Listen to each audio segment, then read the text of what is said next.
ہمارے بہت سارے احباب دین کا معنی نہیں سمجھے تو مذاہب پر اعتراض کیا ہے، اور ہم نے دین کا معنی نہیں سمجھا تو مذاہب پر ہونے والے اعتراض کا جواب نہیں دیا۔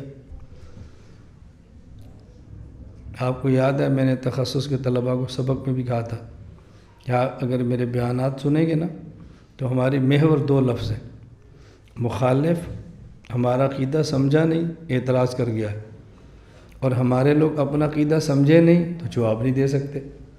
اگر ہمارے عقائد کو مخالف سمجھتا اعتراض نہ کرتا، اور ہمارے سمجھتے تو جواب دے لیتے، تو دونوں فریق میں کمزوری ہے۔ حضرت نانوتوی رحمۃ اللہ علیہ کو سمجھے نہیں اعتراض کیا ہے، سمجھے نہیں تو جواب نہیں دیا۔ آج کل المحنت علی المفند یہ بعض اہل بدعت، اہل الحاد اور اہل ضلالت نے زیر باس لائے کہ یہ المحنت من گھڑت روایات کا الیاذ باللہ پلندہ ہے، اور یہ قرآن کریم کے خلاف ہوئی کتاب ہے۔ میں کہتا ہوں المحنت کو سمجھ لیتے تو یہ بات کبھی نہ کہتے، اور ہمارے لوگ المحنت کو سمجھتے تو کھل کر جواب دیتے، وہ نہیں سمجھتے تو اعتراض کرتے ہیں، ہم نہیں سمجھتے تو جواب نہیں دیتے۔ اور یہ دور اچھی طرح بات سمجھے کہ جب ہمارے اکابر کی علمی میراث کو رد کیا جا رہا ہے تو اللہ کا شکر ہے کہ اللہ نے ہمیں توفیق دی ہے، ہم نے اکابر کی علمی میراث کو امت کے سامنے پھر پیش کیا ہے، اور ہم نے اس کو مسترد نہیں ہونے دیا۔ ابھی ملیشیا کے دورے پر میں تھا تو 2 مدرسوں کے دورہ حدیث کے سارے طلباء اور دیگر بعض جید مستند محتممین بڑے علماء اور بعض دوسرے صوبوں سے مزید علماء مشتمل ایک پوری جماعت تھی جنہوں نے 3 دن میں المحنت علی المفند پوری سبکن پڑھی ہے۔ ہمارے تبلیغ والے بزرگ فرمایا کرتے ہیں کہ کوئٹہ میں برف پڑتی ہے تو ٹھنڈی ہوائیں کراچی چلتی ہیں۔ وہ سمجھاتے ہیں کہ محنت کہیں کرتے ہیں نتیجہ کہیں نکلتا ہے۔ میں نے کہا المحنت کی آواز ہم نے پاکستان لگائی ہے اور پڑھی ملیشیا والوں نے، ٹھنڈی برف کہیں گری ہے، ٹھنڈی ہوائیں کہیں چلی ہیں، تو اللہ تعالیٰ تو کام لیتے ہیں۔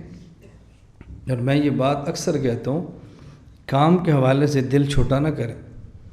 ہمارا میدان ایک گاؤں، ایک قصبہ، ایک تحصیل، ایک ضلع، ایک ڈویژن، ایک صوبہ، ایک ملک اور ایک بر اعظم نہیں ہے۔ ہمارا میدان پوری دنیا ہے، اور ہم نے پوری دنیا میں کام کرنا ہے انشاءاللہ العزیز۔ ان الذین توفاهم الملائکۃ ظالمی انفسهم قالوا فیما کنتم قالوا کنا مستضعفین فی الارض۔ کتنے لوگ اپنے جان پہ ظلم کرتے ہیں، جگہ نہیں چھوڑتے، گناہ کرتے ہیں، دین کا کام چھوڑ دیتے ہیں، ہجرت نہیں کرتے، اور جب موت کا وقت آئے گا تو فرشتے پوچھیں گے فیما کنتم، تم کیا کرتے تھے، یہ تم نے کام کیوں نہیں کیا؟ جان بوجھ کر علم ہونے کے باوجود تم کیوں گنگے شیطان بنے، کیوں کام نہیں کرتے تھے؟